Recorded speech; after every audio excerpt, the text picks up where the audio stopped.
ಮಾತಾಡ್ತೇನೆ, ಹೆಚ್ಚಿಗೆ ಮರು ಮಾತಾಡ್ತೇನೆ ಜೊತೆ ಕಾಲ ನಿಂತು ಕೈಯಲ್ಲಿ ಬರ್ಬೇಕಾಗುತ್ತಾ ಎತ್ತರ. ಏನಂದಲೇ?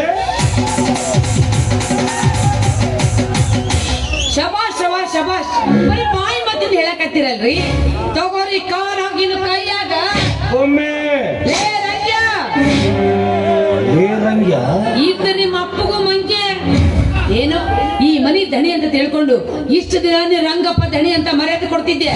ಈಗ ಗೊತ್ತಾಯ್ತಲ್ಲ ನೀನೆಂತ ಹಲ್ಕ ಮನುಷ್ಯ ಅದೇ ಅನ್ನೋದು. ಸೊಸಿ ಮೇಲೆ ಬಲಾತ್ಕಾರ ಮಾಡಕ್ ಹೊಂಟೇಲು, ಇಂತ ನೀಸ್ತನ ಕೆಲಸ ಮಾಡ್ಬೇಕಂತೇಳಿ ನನ್ನ ಮನೆ ಕೆಲಸ ಹೊರಗೆ ಹಾಕಿದೆ ಮಂಗೆ. ಅದನ್ನೆಲ್ಲ ಕೇಳಕ ನೀ ಯಾರಲ್ಲೇ? ನಾನು ಈ ಮನೆ ಆಳದಿನಿ. ಈ ಮನೆ ಕೆಲಸನ ಕಿತ್ತೆಸ್ತು ಆಗ್ಲೇ 1 ವಾರ ಆಯ್ತಲ್ಲ ಮತ್ತೆ. ಅದ ಅಜ್ಜಿದ್ದೀನಿ, ನೀನೇ ಕೆಲ್ಸಕ್ ಬಾ ಅಂತೇಳಿ 1 ತಾಸ ಆಯ್ತು ಕುರಿ. ಈ ಮನೆ ನಿಂದ ಏನು ನಡೆಯಂಗಿಲ್ಲ. ನಾವ್ ಹೇಳ್ದಂಗೆ ಕೇಳಿ ನಾವು ಹಾಕಿದನ್ನ ತಿಂದ್ ಬಿದ್ರ ಸರಿ ಹೋಯ್ತು, ಇಲ್ಲ ಅಂದ್ರೆ ಎಲ್ಲರೂ ಸರಿ ಹುಚ್ಚರಾಯಿ ಹೊಡ್ತೀವಿ. ಹುಷಾರ. ನನ್ನನ್ನು ಹೊಡೆಯೋ ಗಂಡಸು ಇನ್ನು ಈ ಊರಲ್ಲೇ ಹುಟ್ಟಿಲ್ಲ. ನಿನ್ನಂತ ತಾಯಿ ಗಂಡ ನೀ ಮನೆಯಾಗ ಇಟ್ಕೊಳಕ ಇಲ್ಲಾರ್ಗೂ ಹುಚ್ಚು ಹಿಡಿದಿಲ್ಲ. ಕುಮಾರಿ, ಅವರು ಮಾಡಿದ ಕರ್ಮದ ಫಲವನ್ನು ಅವರೇ ಉಂಟಾರೆ. ಸುಮ್ಮಿರಿವ, ಇಂಥ ಪಾಪಿಗಳು ಹೆಚ್ಚಾಗ್ರಿಂದ ನಮ್ಮಂತ ಬಡ ಹೆಣ್ಮಕ್ಳು ಬದುಕೋದು ಕಷ್ಟ. ಇವತ್ತೇನಾರ ಯಾಕಾಗಿ ಅಜಯ್ ದಣಿ ಮುಂದೆ ಹಲ್ಕಡಿಗಿರಿ ಎಲ್ಲ ಹೇಳಿ ಇವತ್ತ ಇವನ್ ಮನೆ ಬಿಡಿಸ್ತಿದ್ವಿ ಅವ ನಾನು. ಕುಮಾರಿ, ಈ ವಿಷಯ ಅಜಯ್ ಮುಂದೆ ಹೇಳ್ತೀರಮ್ಮ? ಬೇಡಮ್ಮ ಬೇಡ.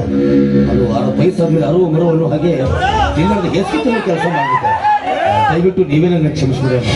ಯಾಕಂದ್ರೆ ಈ ವಿಷಯ ನೀವು ಅಜಯ್ ಮುಂದೆ ಹೇಳ್ಬಿಟ್ರೆ ಅಜಯನನ್ನು ಒದ್ದು ಮನೆಯಿಂದ ಹೊರಗೆ ಹಾಕ್ತಾರೆ. ಆತ ಮನೆಯಿಂದ ಹೊರಗೆ ಹಾಕ್ಬಿಟ್ರೆ ನಾನು ಎಲ್ಲಿ ಹೋಗ್ಲಿ, ಏನು ಮಾಡ್ತೀನಿ? ಯಾಕಂದ್ರೆ ಈ ಪ್ರಪಂಚದಲ್ಲಿ ಅಜಯನನ್ನು ಬಿಟ್ಟು ನನಗೆ ಯಾರೂ ದಿಕ್ಕಿಲ್ಲ. ಕಾರಣ ನಾನು ಮಾಡಿದ ಈ ತಪ್ಪಿಗೆ ನೀವಿಬ್ರು ಕೈ ಮುಗಿತೀನಿ ಅಮ್ಮ. ಬೇಕಾದ್ರೆ ನಿಮ್ಮಿಬ್ರು ಸಣ್ಣವರು ಸಿಗ್ತಿಲ್ಲ. ನಿಮ್ಮ ಕಕ್ಕ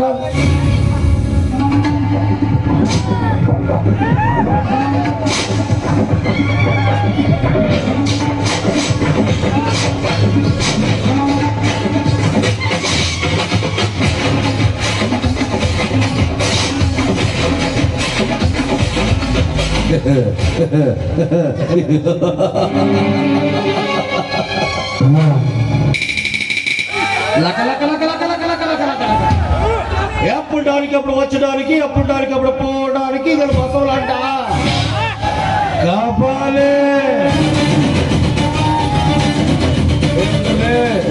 ನಾನು ಮಾಡಿ ತಪ್ಪಾತು ಕ್ಷಮಿಸ್ಬಿಡಿ ಅಂತ ಬಿದ್ದಾಡಿ ಒದ್ದಾಡಿ ಯಾಕೋ ಈ ನಿಮ್ ಹೇಸಿಗೆ ಕಾಲು ಹಿಡಿದಟ್ಟು ಪಡಿದ್ರ